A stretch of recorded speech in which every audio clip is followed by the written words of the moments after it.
अस्सलाम वालेकुम नाज़रीन, मैं हूँ रियाज आजीज़, प्रोग्राम है दी पल्स।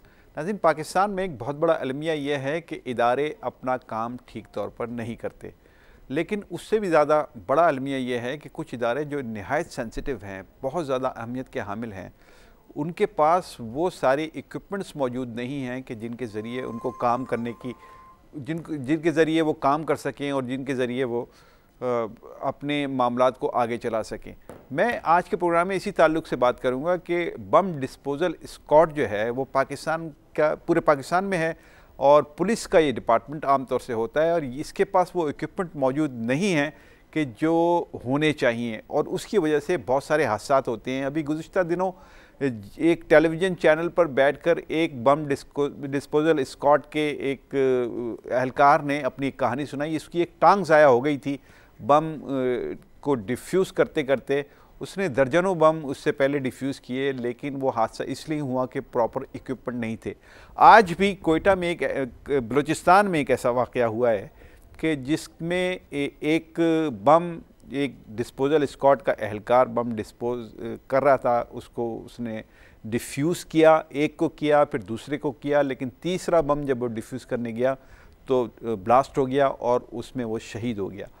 असल में बात यह है कि जो मैं डिस्कस करना चाहता हूँ आज अपने प्रोग्राम में अपने पैनलिस्ट से कि क्या वो इदारे के जो नहायत सेंसिटिव हैं वो तमाम इदारे इक्विप्ड हैं, उनके पास वो तमाम वसाइल मौजूद हैं, वो तमाम आलात मौजूद हैं, अपने एहलकारों को वो उस तरीके से इक्विप करते हैं कि जब वो अपने हालात को बेहतर करें और अपने जो मामलात हैं उसको बेहतर करने के साथ साथ वो जो उनको टास्क दिया जाए वो टास्क पूरा कर सकें। मैं आज के प्रोग्राम में इसी ताल्लुक़ से बात करूंगा कि बम डिस्पोजल स्क्वाड जो इंतहाई अहम इदारा है, जो पुलिस डिपार्टमेंट के अंडर में आमतौर से होता है, ये क्यों प्रॉपर तरीके से काम नहीं करता और इसके पास आलात प्रॉपर मौजूद क्यों नहीं है, ये किसकी गलती है। आज जो शहादत हुई, क्या ये शहादत इतनी अहमियत की हामिल है? ये क्या इस शहादत में की वजह जो बने लोग, यानी कि वो इदारे कि जिन्होंने प्रॉपर इक्विपमेंट उस बम डिस्पोजल स्क्वाड के अमले को नहीं दिया, ना उसके पास ड्रेस था, ना उसके पास वो जो इक्विपमेंट थे प्रॉपर तरीके से, वो एक सिंगल हैंडेड काम कर रहा था, तो क्या ये इसकी मौत के ज़िम्मेदार हैं? और क्या अगर ये मौत के ज़िम्मेदार हैं तो इनके ख़िलाफ़ कोई FIR दर्ज करानी चाहिए, यानी गवर्नमेंट के ख़िलाफ़, पुलिस डिपार्टमेंट के ख़िलाफ़ और इंतज़ामिया के ख़िलाफ़ बलूचिस्तान की।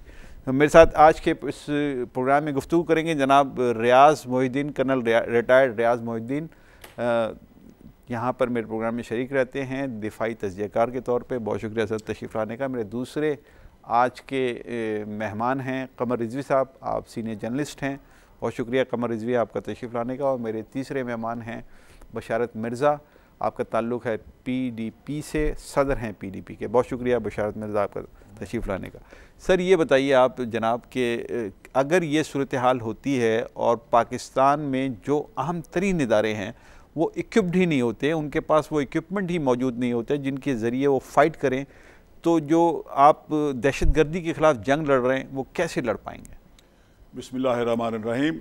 रियाज साहब आप बिल्कुल सही बात कर रहे हैं कि इसके जो एस्पेक्ट्स हैं वो मल्टी फेसेट्स हैं, यानी उसका इक्विपमेंट, प्रॉपर इक्विपमेंट होना चाहिए, उसके बाद प्रॉपर ट्रेनिंग होती है। और ये बड़ी बदकिस्मती हमारी है ये कि हमारी जितने भी डिपार्टमेंट्स प्रोविंशियल सिक्योरिटी के हवाले से हैं, ना तो वो प्रॉपरली इक्विप्ड हैं, ना उनकी कोई ट्रेनिंग होती है। तो ये बहुत बड़ा अलमिया है हमारे लिए कि भाई जो फर्स्ट लाइन जो रेजिस्टेंस है वो तो पुलिस ही करती है, जो उसको देखभाल पहले करती है वही करती है, आर्मी या बाकी चीज़ें बाद में आती हैं। और इसके दो एस्पेक्ट्स हैं। इससे सबक सीखते हुए इस इंसिडेंट से जो आप जिसका जिक्र कर रहे हैं, इनको एक तो ज़रूर एक्शन लेना चाहिए, जो रिस्पॉन्सिबल लोग हैं उनके खिलाफ एक्शन होना चाहिए। दूसरा ये है कि इनके पास बाकायदा ट्रेनिंग प्रोग्राम्स होने चाहिए। आप देखें, आपको जो इन्होंने बुलेट प्रूफ जैकेट्स ली हैं कुछ लोगों ने यहाँ पे, उनकी टीवी में बाकी मीडिया में काफ़ी चीज़ें आ गई हैं, दे वर नॉट प्रॉपर। आप जाते हैं वहाँ पे उनके साथ एक्सट्रीमिस्ट के साथ उनको डील करने के लिए, और आपकी जो बुलेट प्रूफ जैकेट है वही सही नहीं है, आपका स्टील हेलमेट नहीं है, आपका अदर जो इक्विपमेंट जो है वो डिटेक्शन जो डिटेक्टर्स हैं वो काम नहीं कर रहे हैं। तो आप कैसे आप इस काम को करेंगे? इसलिए ये बहुत ज़रूरी है और आपने बड़ी इसकी अच्छी निशानदेही की है कि भाई ये जो सारे पुलिस के डिपार्टमेंट हैं दे शुड बी अकाउंटेबल। देखो आर्मी जो है वो एक टेम्पररी फेज होती है इन एमरजेंसी, चाहे सिविल आर्म फोर्सेस हैं। अभी आप मुझे बताएं कि ये हमारे प्रोविंस के बीच में कितने अरसे से ये काम कर रहे हैं रेंजर्स के? मेरे ख्याल 15 साल तो हो गए हैं इनको। नहीं ज़्यादा हो गए हैं। तो मुझे ये बताएं कि अगर ये जो गवर्नमेंट है ये काम नहीं कर सकती है तो फिर ये मतलब है कि इनको पुलिस की अपग्रेडिंग नहीं की इन्होंने, उनकी ट्रेनिंग नहीं की, उनकी रिक्रूटमेंट सही नहीं की है। तो आप उनको ये कम से कम करें, सारे प्रोविंस के बीच में आप एक ट्रेनिंग इंस्टीट्यूट पुलिस का बना हुआ है उसको यूटिलाइज करें और इनको ट्रेन करें। वो आर्मी वाले कितनी देर तक बैठे रहेंगे? कल को खुदा न खास्ता किसी जगह पे और प्रॉब्लम आ जाती है बॉर्डर के ऊपर, तो जो रेंजर्स जो हैं वो तो फिर पुल बैक कर जाएंगे यहाँ से। तो मैं ये समझता हूँ कि it is high time the government must wake up, the provincial governments and they must perform, all the provincial governments. Qamar Rizvi साहब, ये एक अलमिया है, बम डिस्पोजल स्क्वाड कराची का भी इवन है कि वो इक्विप्ड नहीं है, उनके पास वो सारे आलात नहीं हैं, उनके पास ड्रेसेस नहीं हैं, उनके पास हेलमेट्स नहीं हैं, बहुत सारी चीज़ें नहीं हैं, उसके बावजूद वो काम कर रहे हैं। एक माजी में एक इंस्पेक्टर था, उसने इस मामले को उठाया, वो मीडिया पे लेके आया, उसका ट्रांसफ़र यहाँ से उठा के इंटीरियर कर दिया, वो बेचारा उसके बाद वो उसको हार्ट अटैक में वो मर भी गया बाद में, उसको इतना प्रेशर उसने लिया, उसके ऊपर डाला गया। मैं आपसे पूछना चाहता हूं कि ये इदारा जो बहुत ही इम्पॉर्टेंट है पुलिस के डिपार्टमेंट में, ये जो एक सेक्शन है ये बहुत इम्पॉर्टेंट है आजकल के माहौल में, इसको अहमियत हमारी इंतज़ामिया, पुलिस और हुकूमत क्यों इतनी अहमियत नहीं देती है और इसको इक्विपमेंट्स क्यों नहीं फराहम किए जाते? थैंक यू रियाज आजिज साहब, आपने बुलाया। मैंने अपनी ज़िंदगी में ज़्यादातर जो है मेरी सहाफ़त का हिस्सा गुज़रा वो माजी में क्राइम रिपोर्टिंग गुज़रा।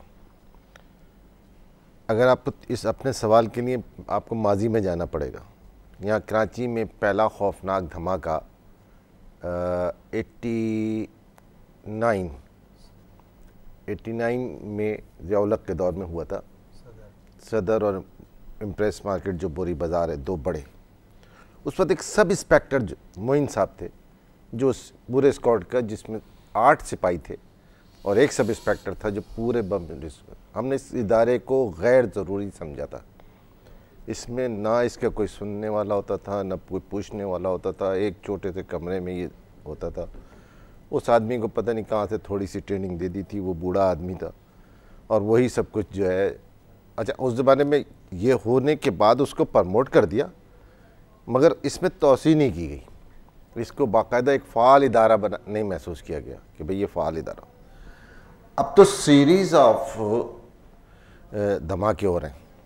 इतने धमाकों के बाद इस इदारे की तो अहमियत बढ़ जानी चाहिए, जबकि हमारे बहुत से ऐसे एहसास हुए।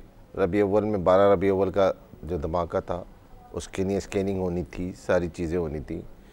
जुलूस गुज़रते हैं, उनकी स्कैनिंग होनी है। ये हम सब फेल है इस वजह से कि हमारे पास आलात नहीं। पूरे सिंध के अंदर तकरीबन कोई 7 या 8 अमेरिकन गाड़ियाँ जो इस मकसद के लिए लाई गई थी और 23 आदमियों का टोटल स्टाफ है पूरे सिंध के अंदर, जिसमें एक एसपी और 2 डीएसपीज़ हैं, यानी ये अफसरान हैं। ये नहीं जाके फील्ड में खड़े होते, वो सिपाही जाता है, सब इंस्पेक्टर जाएगा, इंस्पेक्टर जाएगा। और इन 23 आदमियों में से 15 आदमी जो हैं वो ट्रेनी है। अच्छा। और 160 टोटल स्टाफ है। 23 जो हैं वो हैं जो इसमें से पूरे सिंध में ट्रेनिंग है। 15 कराची में है, बाकी सिंध में। और हर डिवीज़न को एक गाड़ी वो दी गई अमेरिकन। इन्हें जो किट दी गई है, जिसे आप कहते हैं कि वो बम डिस्पोजल स्क्वाड के लिए जो अमेरिकन से किट दी है वो अपने पहनने के लिए, वो उन्होंने उनके लिए डिज़ाइन किया, अपने सर्द इलाकों के लिए। इस गर्म मौसम में नहीं दी। जितनी देर में वो वहाँ तक वो पहुँच जाएगा वो उस वक्त तक खुद उबल चुका होगा। और वो इतना अनईज़ी है कि वो उसे इस्तेमाल करने से वो कहता है ये ना इस्तेमाल करूँ मैं इतना, चूँकि आपके यहाँ मैनुअल काम जो है, इसका जब उनका कंप्यूटर था तो आपके यहाँ बहुत से मैनुअल काम बहुत अच्छे होते हैं, आपका टैलेंट बहुत अच्छा है।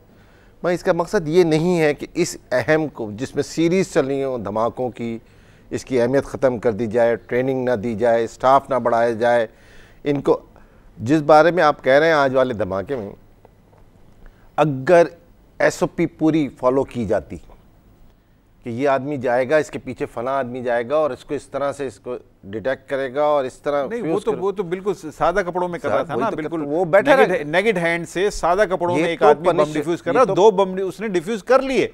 उसमें खूबी है कि 2 बम उसने डिफ्यूज कर लिए, तीसरा जब वो डिफ्यूज करने लगा तो वो ब्लास्ट हो गया। सर मैं बशारत मिर्ज़ा से ज़रा पूछ लूँ। बशारत मिर्ज़ा, ये बड़ा अहम वाक़या है कि हम उन इदारों की तरफ तवज्जो नहीं देते और इतना बड़े बड़े वाक़यात हो जाते हैं। कौन ज़िम्मेदार कौन है आपके ख्याल में?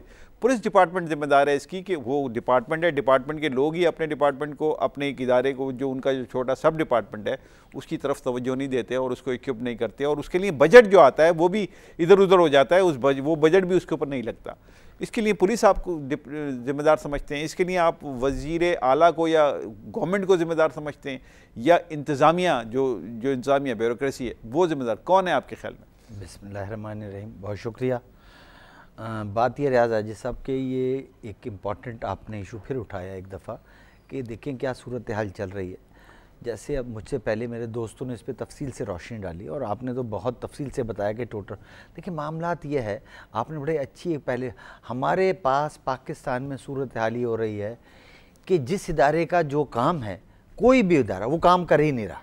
मतलब वो पाकिस्तान में बदकिस्मती ये हो रही है। अगर आप गौर करें तो बात बड़ी दुरुस्त है कि ठीक है, सदर में 80s के लास्ट में वो वाक़या हुआ, उस वक्त तक पाकिस्तान में ऐसे सच इतने धमाके नहीं हुआ करते थे। लेकिन अगर नहीं हुआ करते थे तो क्या मकसद है कि हम उस चीज़ को ही ख़त्म कर दें? क्या वो नापैद थी? यानी चलिए उस वक्त ज़रूरत नहीं थी। आज तो सर धमाकों की एक मतलब दुनिया है आपका। पाकिस्तान तो सरजमीन धमाकों की। मैं अर्ज़ यही करना चाह रहा हूँ कि ऐसा नहीं कि उस वक्त नहीं थी, तो उस वक्त ज़रूरत उस वक्त भी थी। लेकिन वो हाल जो बताया गया उस वक्त से लेकर आज, जब शायद इराक में टोटल धमाके पूरी दुनिया में जहाँ जहाँ धमाके हुए हैं, अगर आप वो टोटल भी कैलकुलेट कर लें तो शायद इतने ना हो जितने पाकिस्तान में अब तक हो चुके हैं। मतलब हम इतने सख्त तरीन हालात से, ये धमाके तो हैं, खुदकश धमाके हैं जिसमें 60,000 हमारे सिविलियन शहीद हो गए हैं, हमारे फौजी शहीद हुए हैं, पुलिस के बहुत से मुतअद्दिद सिपाही दूसरे अफसरान शहीद हुए। और देखिए मैं आपको एक बात बताऊँ, इसका जिम्मेदार वो, मैं तो बेसिकली अगर आप मुझसे पूछेंगे तो मैं ये समझता हूँ कि वो माशरा है, वो सारी सूरत हाल है जो एक सिनेरियो पाकिस्तान में आ गया। सर मैं सवाल अपना फिर रिपीट करूँ सर, बिल्कुल टू द पॉइंट में बात करना चाहता हूँ आपसे।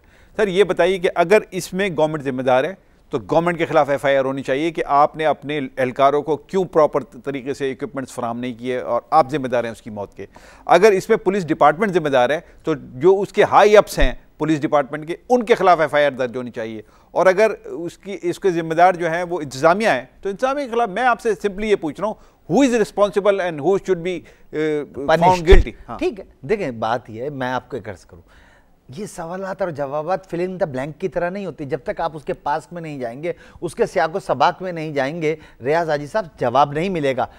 आपके और मेरे हाँ या ना कहने से जवाब नहीं होगा। सूरत हाल ये है कि हमें उस चीज़ को भी समझना चाहिए। मैंने कहा पुलिस वाले बहुत शहीद हुए हैं, लेकिन उसके बावजूद वो जो करप्शन की लहर इस पूरे पाकिस्तान के अंदर दौड़ रही है, उसमें सिर्फ पुलिस, उसमें सिर्फ इंतज़ामिया, उसमें सिर्फ हुकूमत, मैं समझता हूँ पाकिस्तान के तमाम तर लोग जो साहिब हैसियत लोग हैं, जो बाख्तियार लोग हैं, और वो जिस भी तबके से ताल्लुक़ रखते हैं, वो जहाँ पर भी बाख्तियार है, वो सब मुलव्विस है। ये एक छोटी सी बात है। अगर आप ये समझते हैं कि बम मैं इसमें सिर्फ यही नहीं कि उस पुलिस डिपार्टमेंट के खिलाफ, जनाब पूरी इंतज़ामिया है, फिर एक वज़ीर आला होता है, वो सारी चीज़ें संभाल रहा होता है, उसकी ये डोमेन होती है कि वो सारी चीज़ों को वो जिम्मेदार होता है। तो जिम्मेदार तो तमाम लोग हैं, लेकिन आप देखें क्या पाकिस्तान में जिम्मेदार जितने लोग शहीद हो गए, क्या उनके जिम्मेदार कौन है?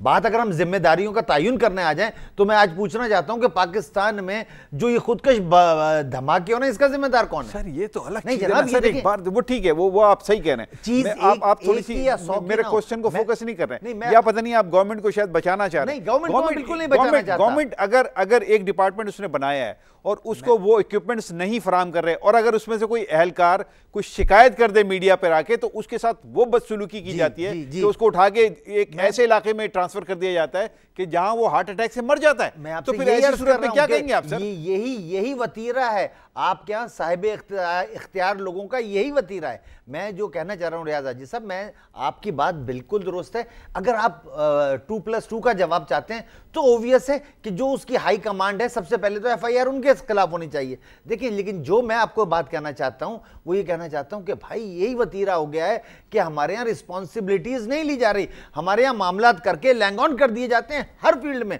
आप अगर चीजों को इस तरीके से उठाएं, अगर देखिए बहुत बड़ी बात थी, पहली बात तो यह है कि खुद उस शख्स को किसने भेजा और वो शख्स बगैर किसी चीज के कैसे बम की तरफ गया, उसने जान दे दी। भाई दुनिया भर में ये होता है कि कोई एक जानवर अगर वो मर जाए तो उस पर कोराम होता है, हम यहाँ इंसानों की बात कर रहे हैं। मैंने अभी आपसे थोड़ी देर पहले कहा कि 60,000 पाकिस्तानी सिविलियन इस दहशतगर्दी की जंग में शहीद हो चुके हैं, हमारे फौजी शहीद हो चुके हैं, हमारे पुलिस वाले शहीद हो चुके हैं। तो ये इसका भी तो कोई तयन होना चाहिए, उसका तो बड़ा सिंपल तयन है। देखिए, उनकी तयन में आपको बड़ी दूर जाने की जरूरत नहीं पड़ेगी, उसकी हाईकमांड जिम्मेदार है, पुलिस डिपार्टमेंट जिम्मेदार है और बलूचिस्तान गवर्नमेंट जिम्मेदार है। लेकिन उसके अलावा भी तो बाकी चीजों की जिम्मेदारी लोगों का तयन करवाए ना, कि कहां पर चीजें जा रही हैं, खराब हो रही हैं, क्यों हो रही हैं। अगर हम ये चीजें नहीं करेंगे तो आप यकीन करें, मामला तो यही है कि आप जिस चोबे में चले जाएं, यही सूरत हाल है जिसकी आप बात कर रहे हैं कि लोग इसी अंदाज से काम करें। ठीक है जनाब रियाज साहब, ये फरमाइए सर कि ये हम बात कर रहे हैं सूरत हाल की और हम बात कर रहे हैं मुसलसल अपनी बेहिसी की, पूरे मिन हैसुल कौम हम बेहिस कौम है असल में, और अपनी अपनी जगह जो आदमी जहाँ बैठा है वो बेहिसी का किसी न किसी हद तक मुजाहरा ज़रूर कर रहा है। मैं आपसे अगर ये पूछूं कि एक ऐसा शख्स के जो टेलीविज़न इंटरव्यू में बैठ के कह रहा हो, पेशावर जैसे इलाके का एक बम डिस्पोजल स्क्वाड का एक अहलकार बैठ के कह रहा हो कि एक बम डिस्पोजल स्क्वाड का ताल्लुक़ है, मैं उसका एक रुकन हूँ और वहाँ मैं बहुत सारे बम डिफ्यूज़ करता रहा हूँ, दर्जनों मैंने बम डिफ्यूज़ किए हैं और उस दौरान बम डिफ्यूज़ करने के दौरान मेरी एक टांग चली गई, बम ब्लास्ट हुआ, मेरी टांग कट गई और टांग उसको मसनूई टांग लगानी पड़ी। मैं आपसे पूछना ही चाह रहा हूँ कि वो मसनूई टांग लगाने की भी उसको अपनी जेब से पैसे खर्च करने पड़े, ये बेहिसी का जब आलम है तो क्या आप दहशतगर्दी के खिलाफ जंग लड़ सकते हैं? देखें, बहुत ये सेंसिटिव इशू हो गया है। एक तो आपने कहा बेहिसी, ये वैसे हमारी कौम भी बेहिस हुई है, लेकिन जो primary responsibility law and order की है, एडमिनिस्ट्रेशन की है, वो प्रोविंशियल गवर्नमेंट के ऊपर रिवॉल्व अराउंड करती है।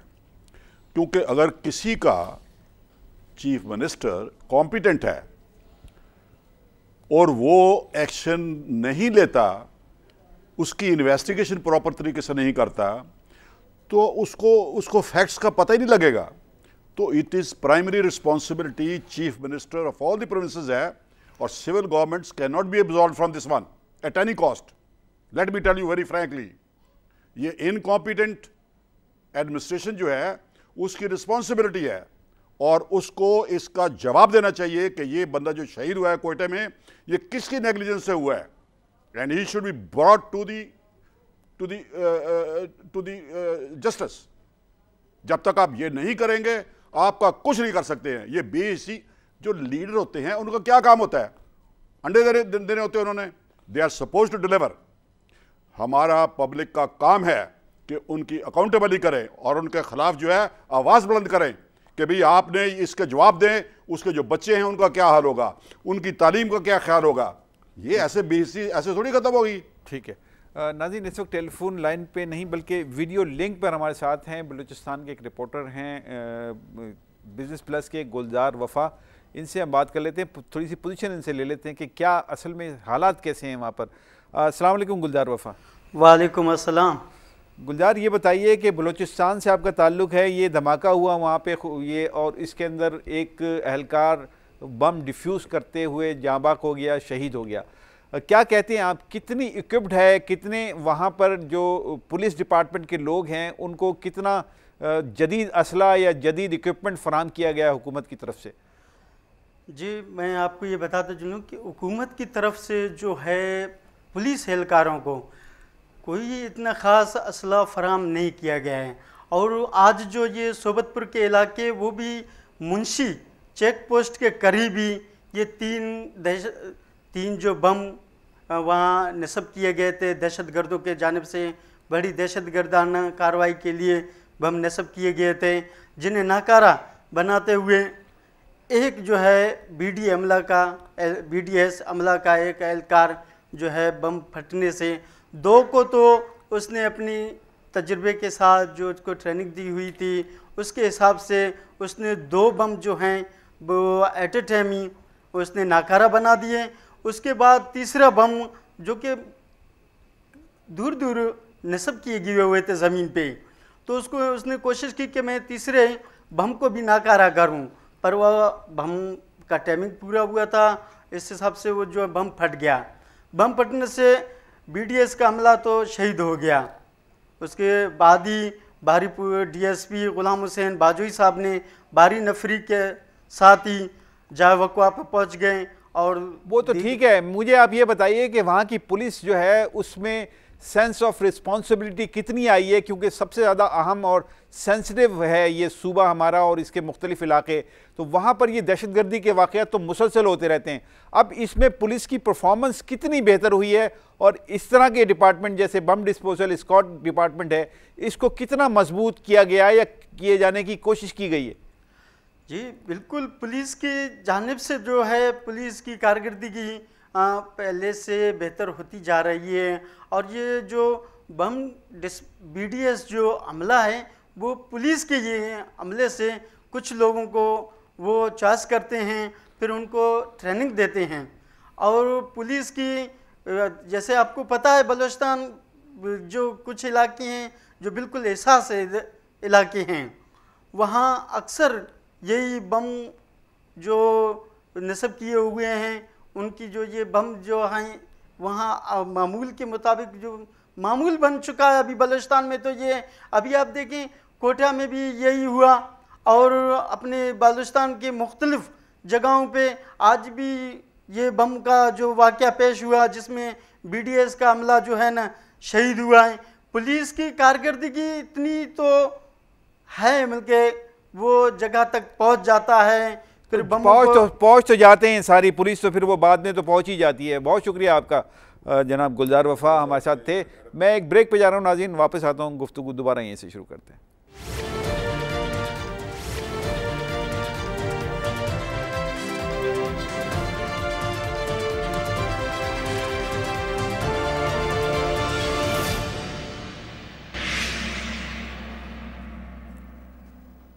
मैं एक दफ़ा फिर प्रोग्राम में आपका खैर मकदम करता हूँ नाज़रीन। आज मैं बात कर रहा हूँ बम डिस्पोजल स्क्वाड की कारकर्दगी के हवाले से और उनको जो इक्विपमेंट्स दिए जाते हैं ये जंग लड़ने के लिए, डिफ्यूज़ करने के लिए बम, वो कितने नाकारा हैं, कितने फरसूदा हैं वो इक्विपमेंट, या फिर हैं ही नहीं उनके पास सिरे से, इसके ऊपर हम बात कर रहे हैं। और अगर नहीं है तो इसका ज़िम्मेदार कौन है और आज जो शहादत हुई उसका ज़िम्मेदार कौन है? सर ये बताइए कि जब उनके पास इक्विपमेंट नहीं है कमर रिजवी साहब, और बिल्कुल ऐसा नहीं है, उसके बाद नाकारा इक्विपमेंट्स हैं, वो स्वीपिंग करता है, जाके सर्च करता है बम उसको नहीं मिलता और वहाँ बम होता है, तो फिर आप मुझे बताइए कि उस सर्चिंग का फ़ायदा क्या है और उस बम डिस्पोजल स्क्वाड का भी फ़ायदा क्या है कि जो जिसको बम ही नहीं मिल रहा बम रखा होने के बावजूद? रियाज साहब देखिए, मैं आपसे पहले कह रहा था कि थोड़ा सा हमें माजी में जाना पड़ेगा।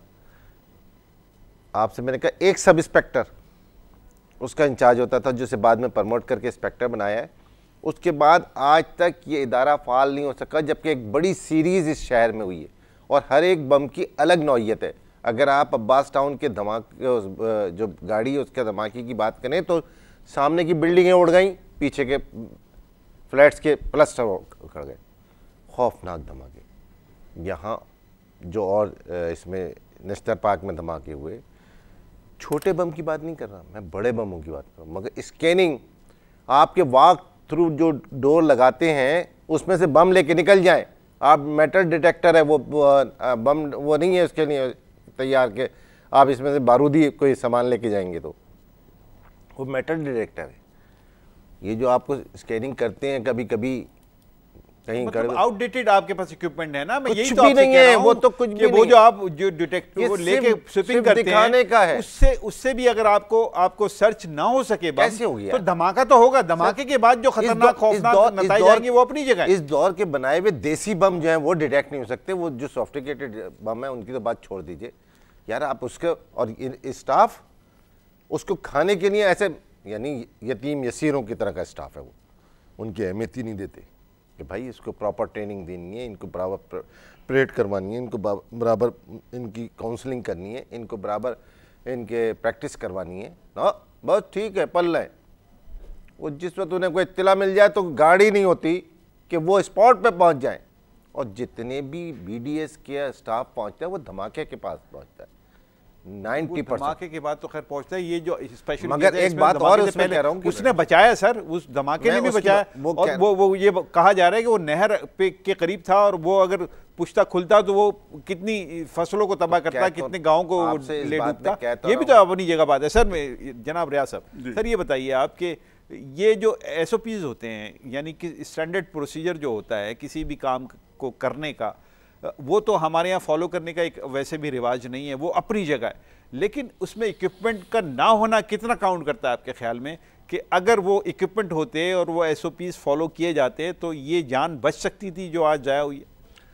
ये बिल्कुल सही बात है, क्योंकि देखिए बात ये है कि अल्लाह ने तो ये कहा है कि आप SOP जब करो या जब आप लड़ाई में जाते हो तो अपनी हिफाजत भी करो, ठीक है ना। आप अपनी हिफाजत कैसे करते हैं कि आप अपनी ट्रेनिंग करते हैं, इक्विपमेंट से ही करते हैं ना। इस हवाले से मैं आते हुए ये बताता हूँ आपको कि आप ये डिटेक्शन जो थी, ये तो लोगों ने इन्फॉर्म किया होगा कि भाई फलानी जगह पे बम पाए गए हैं और वो वहाँ पे हमला किया। मतलब IEDs जो है ना, इम्प्रोवाइज्ड एक्सप्लोसिव डिवाइसेस वगैरह, ये चल रही हैं आजकल ना। उसका मेरा जो ये कहना है कि उसने पहला बम को डिफ्यूज़ किया, he was a competent man. दूसरा किया, अगर इसके पास वो प्रॉपर इक्विपमेंट होता, और वो इक्विपमेंट जो है वो आपको दिया इसलिए जाता है कि अगर खुदा न खास्ता एक्सप्लेन हो जाए तो आपके चांसेस ब्राइट होने चाहिए सेफ्टी के लिए। वो नहीं हुआ बिकॉज उसको इक्विपमेंट नहीं दिया गया था। अभी दूसरी बात पे आप आ रहे हैं कि हमारे सिर्फ बम डिस्पोजल नहीं है, हमारे पुलिस लगा लें, हमारे पटवारियों का महकमा लगा लें, हमारे इंजीनियर्स का लगा लें, ये पूरी की पूरी एडमिनिस्ट्रेशन कोलैप्स है। इसको सही करने की ज़रूरत है। मैं फिर आपको ये बता रहा हूँ कि जो रेंजर्स हैं, आर्मी हैं, इनकी टेक्निकल रिक्वायरमेंट या अर्जेंसी रिक्वायरमेंट जो है वो परमानेंट काम इनका नहीं है। आप देखें, आपने ज़रबे अज़म जब से शुरू हुई है।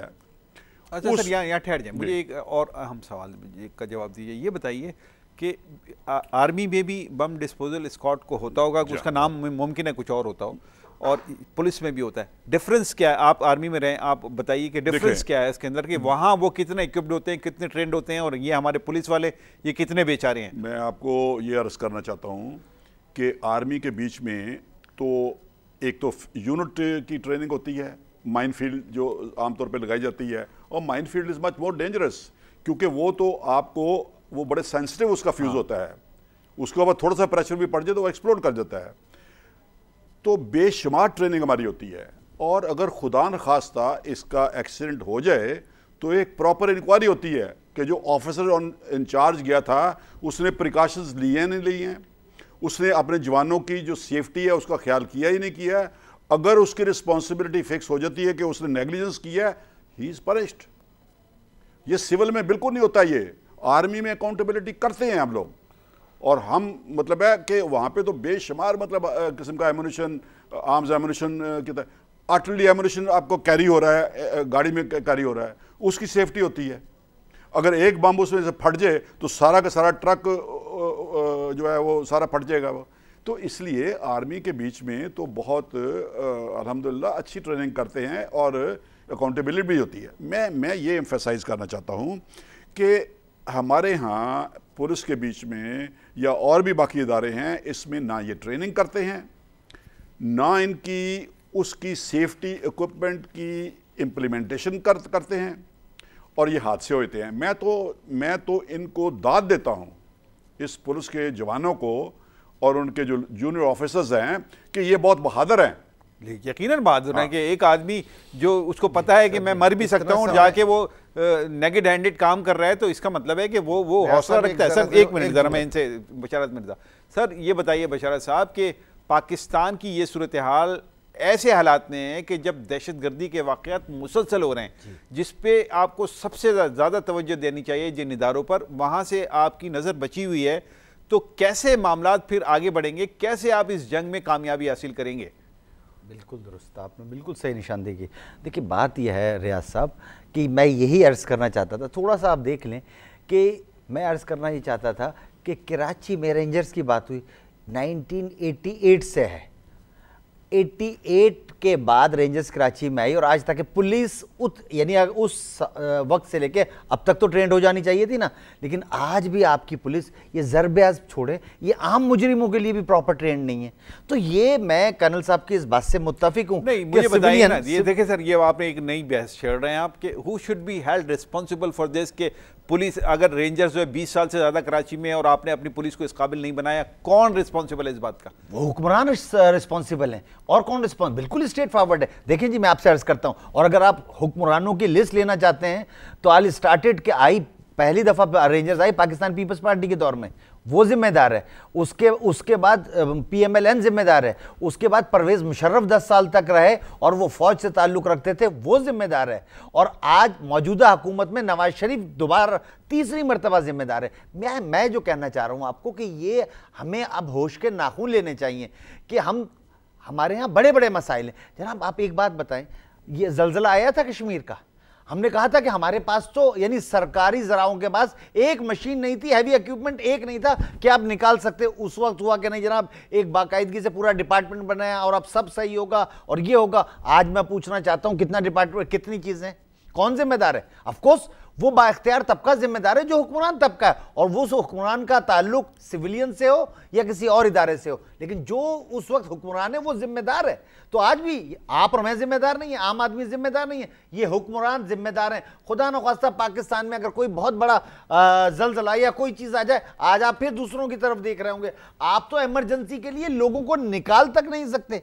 तो जनाब ये हमारे मुल्क की पोजीशन है। इसमें मैं यही तो कहता हूं कि इन हुक्मरानों को आंखें खोलनी चाहिए, आज भी आंखें खोलनी चाहिए कि खुदा के लिए डिलीवरी करो लोगों के लिए। लोगों को इससे कोई गर्ज नहीं कि कौन सी लीक कहां से लीक हो गई है, लोगों को इससे कोई गर्ज नहीं है कि कौन क्या कर रहा है। लोगों को उनके हकूक दिए जाए, उनके मसाइल हल किए जाए। लॉ एंड ऑर्डर का मसला देखें जी, इस मुल्क में हुआ क्या है कि हुक्मरानों ने, मैं इस वक्त किसी का बिला इम्तियाज बात करूं, उन्होंने मसाइल्स पैदा किए, उन्होंने मसले पैदा किए, उन्होंने उसका हल नहीं पैदा किया। आज जिस कौम दहशतगर्दी की जिस ज़रबे-आज़म में हम लड़ रहे हैं, बिल्कुल सही है, फौज कुर्बानियां दे रही है, वो एक ट्रेंड हिस्सा है, वो जानती है। आपकी पुलिस, मैं कर्नल साहब की इस बात से भी मुत्तफिक हूं कि आप जान हथेली पे रख के बहादुरी से बगैर किसी चीज के चले जाते हैं, वरना 10, 20, 30 हज़ार रुपए की नौकरी के लिए क्यों अपनी जान दे कोई भी। आज देखें ना, ट्रैफिक पुलिस खड़ी होती है, लोग आते हैं और उस बेचारे को मार के चले जाते हैं। उसके लिए तो हर आने वाला उसे नहीं पता कि मोटरसाइकिल पे या गाड़ी में कौन आ रहा है जो उसे कत्ल कर देगा।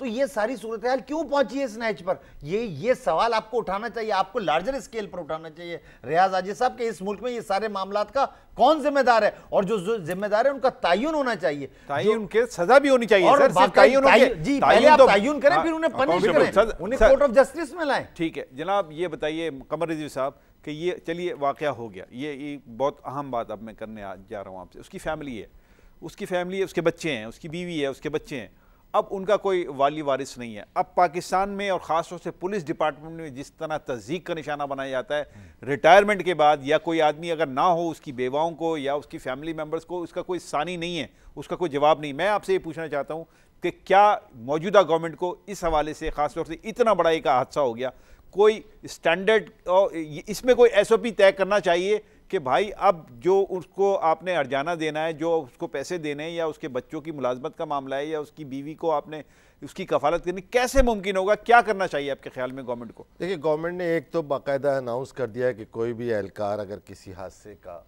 शिकार होगा दहशतगर्दी का, तो उसे 20 लाख रुपए दिए जाए। सर वो किस तरह, मैं तो यही आपसे क्वेश्चन कर रहा हूँ कि वो जितने धक्के उसको खाने पड़ते हैं ना, उस 20 लाख मिलते भी नहीं है, पूरे भी नहीं मिलते हैं, और जितने धक्के उसको खाने पड़ते हैं उसकी बेवा को या उसके वर्षा को, उसकी कोई मिसाल नहीं है पाकिस्तान में। आपसे पूछ रहा हूँ क्या इस हवाले से भी कोई SOP तय होनी चाहिए कि नहीं? बात यह है कि वो इसके अंदर इतनी वो क्लर्किकल और वो टेक्निकल बातें आ जाती हैं कि उसका बेटे का भी बयान ले आओ कि वो इस बालिग है या नहीं है, उसका ये भी ले आओ, उसका शनाख्ती कार्ड ले आओ, उसका ये ले आओ, उसमें धक्के खिलवाए जाते हैं। नो डाउट आपकी बात दुरुस्त है कि वो 20 लाख जो हैं वो उनकी मौत, बच्चों के मरने के बाद भी शायद ना मिलते हो, मगर कुछ को मिले। और ये जो अच्छे अफसर हैं। सर उसको जिनको मिले उनको भी पूरे नहीं मिले, उसमें हिस्सा मांगा है, जिन्होंने दिया है उन्होंने वो हिस्सा लेते हैं उसमें से। अब पता चला उसके हाथ में तो 12-13 लाख गया है। देखिए इस क्राइम का माशरे के उस देखिए बड़ा इंपॉर्टेंट बात, और ये एक वाकया नहीं है, मैं आपसे सिर्फ ये पूछ रहा हूं कि क्या आपके ख्याल में इसमें भी कोई स्टैंडर्ड प्रोसीजर होना चाहिए कि भाई आप इसको फॉलो करेंगे, वन विंडो ऑपरेशन के जरिए आप 10 दिन के अंदर उसको फारिग करेंगे, उसको पैसे देकर? देखिए ना, ये होना चाहिए कि नहीं? इस क्राइम के ऊपर जो लोग सिंसियर अच्छे अफसर हैं, देखिए आप इस बात को माने, बहुत अच्छे सिंसियर अफसर हैं, उन्होंने डिलीवर किए और पूरे पैसे दिए, बल्कि उस वक्त जब उस बच्चे का या उस सिपाही का कुछ हुआ है तो आर्मी की तरह वो अफसर उसके घर पे गया है, उसने कहा बेटा ये कफन दफन के पैसे मेरी तरफ से रखो और इसका जो कुछ भी हो वो करना। ये चैरिटी है और ये अच्छे अफसर उसकी निशानी है। मगर कोई ये क्राइम कर रहा है गंदगी, पर्सनल कैपेसिटी। सर आप बात को पता नहीं कहां ले जा रहे हैं। एक आदमी पर्सनल कैपेसिटी में दे देता है जाके एक अफसर, तो ये कोई एहसान नहीं है वो भी तो सर मैं आपसे कुछ और पूछ रहा हूं सर, मैं आपके पास आता हूं सर, ये कोई स्टैंडर्ड होना चाहिए, कोई इसमें तरीकाकार तय होना चाहिए कि अगर पहले तो कोई हादसा नहीं होना चाहिए, कोई इस तरीके से शहादत नहीं होनी चाहिए, अगर हो गई है तो उस शहीद को कितने दिन में आप जो है उसकी बीवी, इसको बच्चों को और बीवी को, उसको जो हर जाने के पैसे हैं, जो भी उसके पैसे बनते हैं वो आप 20 दिन में, 1 महीने में दे दीजिए। वो तो 6-6 साल 5-5 साल धक्के खा रहे होते हैं, ये पता नहीं कौन सी दुनिया की बात कर रहे हैं। ये सिविल गवर्नमेंट हमारी इनको इतना नहीं मालूम, तो ये सिर्फ AGPR में GHQ में चले जाए। हमारे यहाँ सिपाही का और ऑफिसर्स का SOP लेड है, अगर वो शहीद हो जाता है तो उसकी पेंशन किसको मिलेगी, उसके जो एमोलमेंट्स किसको मिले में, उसको किसी जगह नहीं जाना पड़ता है, उसके घर में लेटर भेजते हैं वो सेंटर वाले। इनको हमसे सीखना चाहिए जो अच्छे पॉइंट्स हैं, और ये अंग्रेज़ों के ज़माने का सिस्टम बना हुआ है और हमने इम्प्रूव किया है। पुलिस में भी और कॉन्स्ट नहीं है पुलिस में, मैं आपको बता रहा हूँ। वो तो आप बात पूरी करें। मैं देखो, मैं ये कह रहा हूँ, वो क्राइम रिपोर्टर है ना, थोड़ा सा उनका वो जाग रहा है, नहीं, सपोर्ट मैं ये कह रहा हूँ, देखो मैं आपको बताता हूँ, मैं इसमें कई लोगों को देखा है पुलिस को, क्योंकि मैं सिविल के साथ मेरी इंटरेक्शन मार्शला में रही हैं, नहीं है इनके सिस्टम। मुझे आप ये बताएं कि पुलिस का ऑफिसर जो भी है उसको कोई ड्यूटी पे आवर्स पे जाके छोड़ता है, किसी का ड्यूटी करनी है उसने, उसको खाने का बंदोबस्त करता है, उसने चाय पीनी है, पेशाब करने के लिए जाना है, को करता है। ये सारी की सारी आर्मी जब डिप्लॉय होती है, अगर ये ना किया जाए, जो कमांडिंग ऑफिसर है, जनरल ऑफिसर कमांडिंग जो है, उसको गर्दन से पकड़ना डलता है। कोई ऑफिसर खाना नहीं खा सकता दोपहर का जब तक के जवानों को खाना सर्व ना हो जाए, रात का खाना। ये SOPs हैं, ये टीचिंग है, हमको बताते हैं कि सबसे पहले जवान को खाना खाएगा, वो नाश्ता करता है सबसे पहले, ऑफिसर्स मेस के बाद में खाना खाया जाता है। किसी की शहादत हो जाए किसी ऑफिसर की या किसी, उसमें क्या प्रोसीजर है? उसमें क्या प्रोसीजर है फौज में और वो पुलिस में क्या नहीं हो सकता? मैं यही कह रहा हूं कि पुलिस में अगर सिपाही की शहादत हो जाती है, चाहे वो पीस टाइम में हो चाहे वॉर में हो, उसका सेंटर जो है रिस्पॉन्सिबल है, वो उसकी डॉक्यूमेंटेशन करता है इमीडिएटली ना। नहीं, सुनो जी बात, उसके बाद जो उसका प्लीज जो कमांडिंग ऑफिसर है, जिस रेजिमेंट का वो बंदा है, वो उसकी जिम्मेवारी है, उसकी बीवी को किसी जगह नहीं जाना पड़ता, कोई धक्के नहीं खाने पड़ते। नहीं, कुछ नहीं जाना पड़ता। पॉइंट उठा रहा हूं मैं। एक बात जरा सी भाई ये कह रहा था कि पुलिस एक अलग इदारा है, फौज एक अलग इदारा है। सर बात ये नहीं है कि अलग इदारा है, बात ये है कि अगर कोई हादसा हो जाता है तो आप स्टैंडर्ड जो है एक ही तरह का रख सकते हैं। वो आपके इख्तियार में जो बहुत करप्ट है, जी सर सुनिए, जो आप बात कहना चाहते हैं, जो पुलिस बहुत करप्ट है, उसी के अनासिर जो है उसके डिपार्टमेंट के जो है वो अपने डिपार्टमेंट के शहदा के बच्चों को इस तरह डिलीवर नहीं करते जिस तरह आर्मी के, आपके कहने के मुताबिक है। मगर मैं कह रहा हूं कि फिर भी इसमें बहुत से अच्छे अफसर हैं। सर मैं उससे इनकार थोड़ी कर रहा हूं, मैं तो ये कह रहा हूं कि प्रॉपर SOP है। जी, मैं आपकी बात से बिल्कुल मुत्तफिक हूँ। मैं कर्नल साहब की बात से भी मुत्तफिक हूँ कि हमारी फौज में उसका एक प्रोटोकॉल है और वो उसको टोटल फॉलो करते हैं और उसको बाकायदगी से इंप्लीमेंट करते हैं, इसमें कोई दो राय नहीं है। मगर मैं कर्नल साहब से एक गुजारिश जरूर करूंगा। कर्नल साहब ने एक जुमला कहा कि आर्मी से सीख लेना चाहिए। मैं 4 दफा मार्शल लॉ आया, 10-10 साल जो है वो उन्होंने हुक्मरानी की है, कौम को सिखा देना चाहिए था। असूली तौर पे सिखाना चाहिए था। देखिए आज भी वो इलाके अच्छे हैं जहां पर फौज के अंडर आते हैं, वो इलाके अच्छे नहीं हैं जो सिविलियन के अंडर होते हैं। मैं मानता हूं वहां पर रिश्वतें भी होती हैं, वहां पे 10 खामियां भी होती हैं। तो या तो जिस वक्त मैं हुक्मरान था मुझे चाहिए था कि मैं उस चीज को एक लार्जर स्केल पर एक इदारे तक ना रखता, बल्कि मुल्क के हवाले से सब पे लागू करता। नहीं जाती नहीं, मैं एक एग्जांपल सुन लें, आप मेरी एक एग्जांपल सुन लें, आप मेरी नहीं मेरी आप एक एग्जांपल सुन लें। 10 साल वो हुकूमत में मैं आपको एक एग्जांपल देना चाहता हूं। सर नहीं आप सर अब आप नहीं, मैं क्या कहना चाह रहा हूं, मैं तो फौज के, देखिए जी मैंने तो पहले कहा कि इनका जो किरदार है, मैं कर्नल साहब की उस बात पर ये कहना चाहता हूं कि वो उसकी वजह क्या है। देखिए आप गौर करें, हमारे यहाँ लॉ एंड ऑर्डर की सूरत हाल है। मैं तो इस बात से हम इनकारी नहीं है कि सिविलियन में बहुत सी खामियां हैं इसमें, यानी मैं कहूं नहीं है, ये बात बिल्कुल दुरुस्त है। मैं आपकी इस बात से मुत्तफिक हूं, कर्नल साहब की इस बात से मुत्तफिक हूं कि पुलिस में भी एसओपीज होंगे, वो उस पर अमल नहीं करते। बीच के आदमी के चलो भाई कुछ इधर कर लो कुछ उधर कर लो, वो इसलिए होता है कि उनको सजाएं नहीं होती, उनको पनिशमेंट नहीं होती। फौज ने एक अपना प्रोटोकॉल बना रखा है, वो उस पर अमल करवाती है। मैं उसके उस अमल को 100% अच्छा कहता हूं, लेकिन पुलिस में नहीं, लेकिन पुलिस ये बात सही है इनकी कि फौज एक 8-10 लाख जितने लोगों पर मुश्तमिल है उस पर है, लेकिन इसी तरीके से पुलिस में भी है। कराची में फॉर एग्जांपल सिंध में पुलिस होगी तो 1 करोड़ नहीं होगी, उसको इदारा कंट्रोल कर सकता है। हमें अपनी इस खामी को मानना चाहिए कि हमारे यहाँ ये प्रॉब्लम है। लेकिन मैं कहना ये चाहता हूँ रियाज आजिज साहब, जिस बात पर आपने कहा, मैं ब्लेम नहीं दे रहा था, मैं ये कहना चाहता था कि अच्छी चीजें भी सिखाई जा सकती हैं। देखिए इस बात को आप कैसे कह रहे हैं कि मैं ज्यादती कर रहा हूं। मुतासिरा बेचारी जो अब वो बेवा है, बच्चे हैं जी, वो बहुत ज्यादा तकलीफ में आते हैं। एक केस है ना, एक पुलिस में हर रोज कोई ना कोई शहीद होता है, कितने लोगों को मार दिया, कितने देखिए जी उनका तो काउंटिंग नहीं होती। पुलिस की बात कर रहा हूं, मैं पुलिस की बात, मैं पुलिस में बात कर रहा हूं। ये जो अभी जो मारे जा रहे हैं इसी हवाले से, इसमें बेचारों की काउंटिंग शहीद हो रहे हैं। मैं फेवर नहीं कर रहा पुलिस का, मैं कह रहा हूं कि ये पर्सनल क्राइम है। ये पर्सनल नहीं है सर, डिपार्टमेंटल है। खुदा का खौफ सर, मेरी देखिए आप मुझे बताइए कि पुलिस के क्राइम को आप क्यों छुपाने पे मैं अरे यार आप मेरी बात का अगर वो समझे पर्पस कि जो शख्स वहां बैठा है वो जालिम है, इसमें एक मगर एक एसओपी पूरी चेन जालिम। मैंने आपसे कहा एक एसओपी बना हुआ है, एक आदमी सर, मेरा एक सवाल फिर इम्प्लीमेंट नहीं है उसका सर, बहुत मैं आजिज़ से आपको, अच्छा और दूसरी सर मैं एक सवाल आजिज़ से, बहुत आजिज़ से आपसे कर रहा हूँ, बहुत दस्तबस्ता गुजारिश आपसे कर रहा हूँ। सर ये बताइए कि अगर शहादत हो गई है, अब शहादत हो गई है तो उनके लवायकीन को फौरी तौर पर जो भी अर्जाना जो भी आपको देना है दिया जाना चाहिए कि नहीं? यस और नो? यस और नो? दुकान नहीं रियाज आजिज साहब, इनका परचून की दुकान पुलिस में नहीं है, फौज में है, तो ये क्या बात कर रहे हैं आप मेरी बात? उनका एक पूरा एसओपी बना हुआ है, उनका बजटिंग है, यहाँ से सैंक्शन लेनी है होम डिपार्टमेंट से, यही सारा प्रोसीजर फौज में भी होता है भाई मेरे। जी सर आप बताइए। अरे यार उनकी मुझे अरे यार मुझे जरा बहुत तकलीफ नहीं होती और नहीं, बात सुनो मेरी, मुझे जरा अर्ज कर लें तो मैं कोई आर्मी या सिविल की डिफरेंशिएशन नहीं कर रहा है, लेकिन एक अदारे की प्रोग्रेसिव नेचर की बात कर रहा हूँ और उसकी अपनी गलतियों से सीख के उसमें मॉडिफिकेशन करने की बात कर रहा हूँ। तो मेरी इस तरह से, मैं प्लीज आप अंडरस्टैंड करें, मेरा कोई मकसद नहीं साहब जाओ प्लीज, मेरी सियासी हो, लेट मी प्लीज ओके वक्त खत्म हो गया सर, मुझे क्लोज करना पड़ेगा यहीं पे मतलब मैं मजबूर हूँ। लेकिन एक सवाल बड़ा अहम मैं आप तीनों से करना चाहता हूँ, यस और नो में जवाब दीजिएगा। सर ये बता दीजिए कि क्या इस वाक़े के बाद बम डिस्पोजल स्क्वाड जो पूरे मुल्क में है, पुलिस डिपार्टमेंट का हिस्सा है, उनके जवानों के हौसले पस्त होंगे? बिल्कुल होंगे, बिल्कुल होंगे, मैं आपकी बात से मुत्तफिक हूं।